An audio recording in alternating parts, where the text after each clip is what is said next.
महायुती सरकारच्या मंत्रिमंडळ विस्ताराचा मुहूर्त ठरला। नागपुरात उद्या दुपारी 4 वाजता मंत्र्यांचा शपथविधी। हिवाळी अधिवेशनाच्या पूर्वसंध्येला मंत्रिमंडळ विस्तार। महायुतीतील मंत्रिपदाची यादी दिल्लीत पोहोचली। दुपारपर्यंत यादीवर अंतिम शिक्कामोर्तब होणार। देवेंद्र फडणवीसांनी तिन्ही पक्षांची यादी दिल्लीत पाठवल्याची माहिती। मलाईदार खात्यांसाठी महिनाभर मंत्रिमंडळाचा विस्तार नाही तर हिवाळी अधिवेशनाच्या काळात एखादा स्फोटही होऊ शकतो, राऊतांचा दावा। भावी मंत्र्यांना मुख्यमंत्री फडणवीस आज स्वतः फोन करणार। सूत्रांची माहिती तर 1991 नंतर प्रथमच नागपुरात मंत्र्यांचा शपथविधी होणार। केसरकर तानाजी सावंतांची मंत्रिपदी आता वर्णी लागण्यासाठी धडपड सुरू। काल 5 तास थांबून सुद्धा दोघांनाही शिंदेंनी भेट दिली नाही, सूत्रांची माहिती। मुख्यमंत्री फडणवीसांकडे गृह आणि अर्थ खातं, एकनाथ शिंदेंकडे नगरविकास आणि महसूल खातं तर अजित पवारांकडे गृहनिर्माण आणि सार्वजनिक बांधकाम खातं असणार, सूत्रांची माहिती।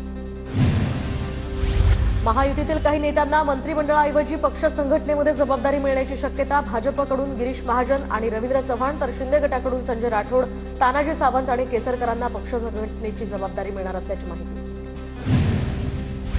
नागपुरात मुख्यमंत्री देवेंद्र फडणवीसांच्या स्वागताची तयारी सुरू तर विमानतळ ते फडणवीसांच्या निवासस्थानापर्यंत भव्य रॅली काढली जाणार। चौकांमध्ये मोठमोठे होर्डिंग्स। तर राजा उत्सवात मग्न झालाय आणि रस्त्यावर खून पडतोय।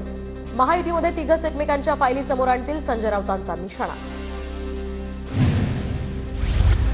मुंबईमध्ये मंत्रिमंडळाचा विस्तार करण्यासाठी हिम्मत सरकारमध्ये नाहीये तर नागपूरमध्ये होणाऱ्या मंत्रिमंडळ विस्तारावरून राऊतांचा निशाणा।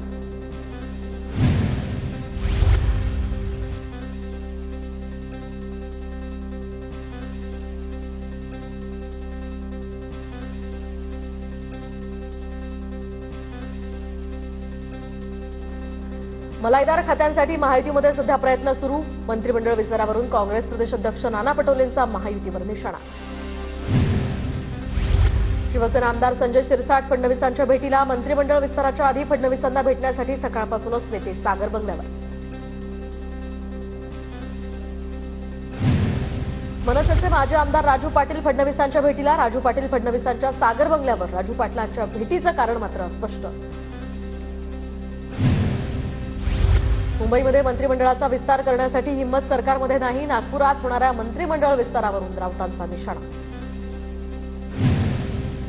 2017 आणि 18 मधील कर्जमाफीचं अनुदान द्या। शेतकऱ्यांना संपूर्ण 7/12 त्यांचा कोरा करा। लाडक्या बहिणींना सुद्धा 2100 रुपये द्या। अंबादास दानवेंची सरकारकडे मागणी। तर सरकार शेतकऱ्यांना कधी कर्जमुक्त करणार का? विजय वडेट्टीवारांचा सवाल। फडणवीसांनी सरकार आल्यानंतर शेतकऱ्यांची कर्जमाफी करण्याचं आश्वासन दिलं होतं, वडेट्टीवारांची प्रतिक्रिया। महाविकास आघाडीनं जिंकल्यानंतर कुणाला जेलमध्ये टाकायचं हे ठरवलं होतं, मात्र मतदान हे सुज्ञ लोकांनी केलंय, त्यामुळे आता त्यांना पराभवाला सामोरं जावं लागलं। भाजप नेते रावसाहेब दानवेंचा महाविकास आघाडीवर निशाणा। आदित्य ठाकरे आज दादरमधील हनुमान मंदिराला भेट देणार तर दुपारी 4:30 वाजता मंदिराला भेट देणार। 80 वर्ष जुनं हनुमान मंदिर पाडण्यासाठी रेल्वेची नोटीस। किरीट सोमय्या दादरमधील हनुमान मंदिराचं दर्शन घेणार। दादरमधील हनुमान मंदिर पाडण्याची रेल्वे विभागाची नोटीस। भाजपनं दादरच्या हनुमान मंदिरात यावं। भाजप खरंच हिंदुत्ववादी पक्ष आहे का हे पाहायचंय। हनुमान मंदिर पाडण्यासाठी रेल्वेच्या नोटीशीनंतर राऊतांचा भाजपला इशारा। दादरमधील हनुमान मंदिर पाडणार नाही, रेल्वे अधिकाऱ्यांनी सांगितलं। भाजप नेते किरीट सोमय्यांचा दावा। मंदिराला चुकीनं नोटीस, रेल्वे अधिकाऱ्यांनी सांगितल्याची सोमय्यांची माहिती। हिंगोलीतील बाळापूर ग्रामीण रुग्णालयात धक्कादायक प्रकार समोर। शस्त्रक्रियेनंतर 43 महिलांना जमिनीवर झोपवल्याची माहिती तर भर थंडीमध्ये महिलांना शस्त्रक्रियेनंतर जमिनीवर झोपावं लागलं। बाळापूर ग्रामीण रुग्णालयामध्ये 20 बेड्स वाढवले तर शस्त्रक्रियेनंतर महिलांना जमिनीवर झोपवल्याचा हा व्हिडिओ व्हायरल। त्यानंतर आता प्रशासनाला जाग। शस्त्रक्रिया झाल्यानंतर रुग्णांना जमिनीवर झोपवण्याची वेळ राज्यामध्ये आरोग्य विभाग अस्तित्वात आहे का? हिंगोलीतील घटनेनंतर वडेट्टीवारांचा सवाल। महाराष्ट्रात हिटलरशाही आम्ही होऊ देणार नाही तर परभणीच्या एसपींवर कारवाई व्हायलाच हवी। परभणी हिंसाचाराच्या घटनेवरून नाना पटोलेंची मागणी। संतोष देशमुखांच्या मारेकऱ्यांना फाशी देण्याची जळगावच्या मराठा समाजाची मागणी तर आरोपीला लवकरात लवकर फाशीची शिक्षा द्या। नागरिकांकडून मुख्यमंत्र्यांना पत्र। केज पोलीस ठाण्याचे पोलीस निरीक्षक प्रशांत महाजन सक्तीच्या रजेवर. सरपंच संतोष देशमुख हत्या प्रकरणात कारवाई. काही दिवसांपूर्वी मसाजोग या गावचे सरपंच संतोष देशमुख यांची अपहरण करून हत्या. अजित पवार गटाचे केज तालुकाध्यक्ष विष्णू चाटे यांची पक्षातनं हकालपट्टी. सरपंच संतोष देशमुख हत्या प्रकरणातील आरोपी सुदर्शन घुलेमार्फत त्यांनी खंडणी मागितल्याचा आरोप.